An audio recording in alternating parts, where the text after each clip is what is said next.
Greetings to all of you. मैंने एक video बनाई थी, उसमें मैंने इस बात पर जोर दिया था कि किस तरह से हम अपने ईगो को किनारे करके दूसरे के ईगो को सेटिस्फाई करके अपने काम के लिए हम आगे बढ़ सकते हैं। उस पर कुछ क्वेरीज इस तरह की आईं कि यदि दूसरा व्यक्ति आपके पोलाइट होने के बावजूद भी वो आपसे बहसबाजी में उलझ जाता है, आपको रूडली बिहेव करता है, आपको प्रॉपर रिस्पेक्ट नहीं देता है, इस तरह के लोगों को कैसे डील करें। देखिए, कहानी सुनाता हूँ मैं। एक हस्बैंड वाइफ में बहुत झगड़ा हुआ करता था। तो हुआ ये कि एक दिन वो वाइफ, गांव की कहानी है, बाहर गई, कुएं पर पानी भरने के लिए गई और वहाँ पर उसको एक एल्डरली लेडी मिली, एक बूढ़ी औरत उसको मिली। और जब दोनों बातें करने लगी तो उस बूढ़ी औरत ने पूछा कि बेटा तुम परेशान लग रही हो, क्या बात है। तो उसने बताया कि अम्मा, मेरा हस्बैंड जो है मुझसे बहुत लड़ाई करता है, जब देखो हम लोगों में तू मैं होती रहती है, बहुत परेशानी रहती है, हर समय हम लोगों की मतलब लड़ाई चलती रहती है। तो बूढ़ी औरत ने कहा कि इसका तो बहुत सिंपल सा सोल्यूशन मेरे पास है, तुम्हें पता है मैं जादू भी जानती हूँ। तो लेडी वॉज सरप्राइज्ड, उसको बड़ा ताज्जुब हुआ कि अरे आप जादू भी जानती हैं। तो बूढ़ी औरत ने कहा हाँ मैं जादू जानती हूँ और मैं कल तुम्हारे लिए एक चीज़ लेके आऊँगी, जादू का मंत्र पढ़ के वो तुम उपाय करना और देखो तुम्हारी लड़ाइयाँ होनी बंद हो जाएंगी। तो लेडी वॉज हैप्पी, वो तो बड़ी खुशी, बोली ठीक है अम्मा आप कल ले आइएगा वो। नेक्स्ट डे जब वो दोनों औरतें वहाँ पर मिली कुएं के पास, तो वो बूढ़ी औरत ने अपने पास से एक शीशी निकाल के दी, उसमें कुछ पानी भरा हुआ था, फर्ज कर लें कि आधा लीटर पानी। उस बूढ़ी औरत ने कहा कि देखो बेटा ये जादुई पानी है, इस पे मैंने मंत्र वगैरह पढ़ के इसको सिद्ध किया हुआ है और इसका करना आपको ये है कि इसको ले जाके कहीं पर ऐसी जगह रख दो कि जब तुम चाहो तुरंत तुम्हें मिल जाए, उस समय तुम्हें ढूंढना ना पड़े। बोली ठीक है रख दूंगी। बोली अब इसका करना ये है कि जब भी तुम्हारे हस्बैंड तुमसे कुछ कहें, आर्ग्यूमेंट करें, कुछ तर्क बितर्क करने लगें और तुम्हें गुस्सा आए, तो तुम्हें ये पानी अपने मुंह में 2 घूंट भरना है और करीब 10 मिनट तक इस पानी को भरे रखना है, उसके बाद कुल्ला कर देना। बोली इससे बस सही हो जाएगा हम लोगों का। बोला हाँ। अब वो लेडी गई अपने घर, उसने पानी वहाँ रख दिया। हस्बैंड ऑफिस से आया, किसी बात पे तर्क बितर्क शुरू हुआ, लेडी ने तुरंत गए वो पानी के 2 घूंट उसने मुंह में भरे और बैठ गई। अब आदमी इतना बक बक कर रहा है, झक कर रहा है, कुछ भी, उसके पता है कि मुझे 10 मिनट तक ये पानी जो है अपने मुंह में रखना है। 10 मिनट बाद उसने पानी कुल्ला कर दिया। तब तक आदमी अपने काम पे और लग गया और अकेले कब तक बोलता।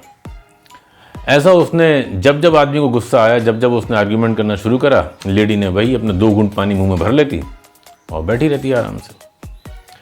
उसको लगा कि ये पानी तो बड़ा इफेक्टिव है, बड़ा काम कर रहा है।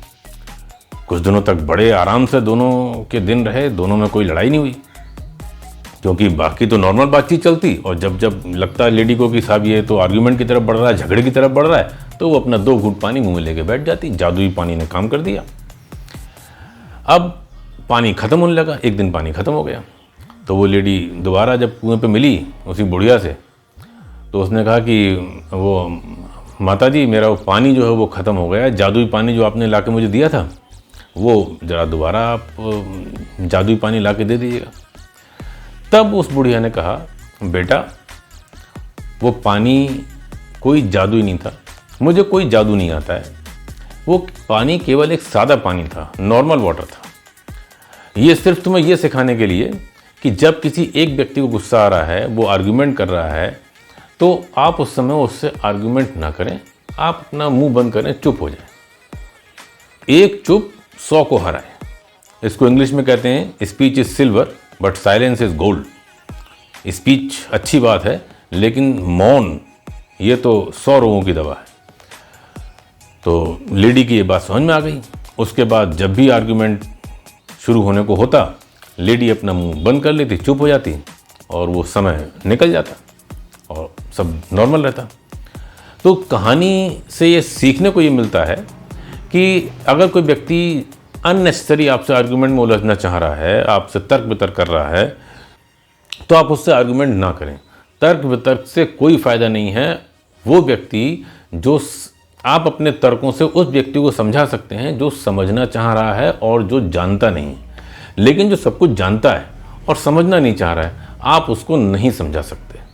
तो इसलिए यदि आपने व्यक्ति को पहचान लिया है कि ये जानबूझकर ज़बरदस्ती केवल तर्क वितर्क करके झगड़ा ही करना चाह रहा है, इसकी बेसिक टेंडेंसी ये है, तब आप उससे आर्गुमेंट में ना पड़ें। अब यह है कि भाई आप तो उससे आर्गुमेंट में नहीं जा रहे हैं, आप उससे कोई तर्क वितर्क नहीं कर रहे हैं, लेकिन व्यक्ति आपको रूडली रिस्पॉन्ड कर रहा है, आपसे बिहेव प्रॉपर्ली नहीं कर रहा है, तब उसके लिए एक मंत्र जो उस बूढ़ी औरत ने तो नहीं बताया, उसको मैं बता सकता हूँ। ये मेरी व्यक्तिगत राय है। ऐसे में एक ही मंत्र काम करता है और वो है इग्नोराय नमः। आप उसे फिर इग्नोर करें, क्योंकि यदि आप उसको अपने मन में स्थान देंगे, उसको मन में बिठा के बैठे रहेंगे कि ये मुझसे क्यों नहीं बिहेव सही करता है या करती है, ये मुझे क्यों वेट नहीं दे रही है, उसके अपने रीजन्स हो सकते हैं, घर में अलग रीजन्स हो सकते हैं, वर्क प्लेस पे अलग रीजन्स हो सकते हैं, सोसाइटी में सहेलियों के दोस्तों के साथ में अलग रीजन्स हो सकते हैं।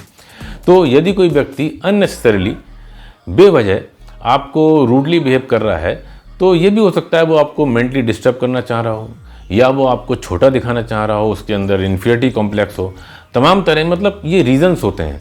तो यदि कोई ऐसा रीज़न है जो दूर किया जा सकता है तो आप उस रीज़न को दूर कर सकते हैं। लेकिन यदि कोई ऐसा रीज़न है जो दूर नहीं कर सकते, सपोज़ ये आपके वर्क प्लेस की बात है जहाँ पर दूसरा व्यक्ति सिर्फ आपकी प्रेजेंस होने की वजह से ही एनॉयड है, वो चाह रहा है कि आप वहाँ पर ना हो, तो आपको तो वहाँ पर होना है, तो that can not be avoided, उसको आप अवॉइड नहीं कर सकते। लेकिन उस व्यक्ति को आप अवॉइड कर सकते हैं, उसको आप इग्नोर कर सकते हैं। इसी तरह घर में भाई फैमिली मेम्बर्स हैं, सब लोग रह रहे हैं साथ साथ में। अब किसी को कोई व्यक्ति सपोज अच्छा नहीं ही लग रहा है किसी वजह से, तो बेटर यह है कि आप उस वजह को जानने की कोशिश करें। जेन्युइनली अगर कोई वजह मिलती है तो आप उसको दूर करें, उसको रिमूव कर दें और एक अच्छे फ्रेंडली एटमॉस्फेयर में घर में रहें। लेकिन यदि उसके बावजूद भी आप ऐसा नहीं कर पा रहे हैं, वो कोई रीज़न नहीं मिल पा रहा है, तो फिर आप उसको इग्नोर करें। आप भी उसको बहुत ज़्यादा तवज्जो ना दें और उसको अपने माइंड में भी ज़्यादा ना बिठाएं, क्योंकि इन लोगों, इस तरह के व्यक्तियों को बहुत लाइटली फिर लेना चाहिए और अपने आप को हर समय उनके सामने जस्टिफाई भी नहीं करना चाहिए कि मैंने कुछ किया तो क्यों किया और कुछ नहीं किया तो क्यों नहीं किया। फिर आप उसको इग्नोर करके ही सुखपूर्वक और शांतिपूर्वक रह सकते हैं। धन्यवाद।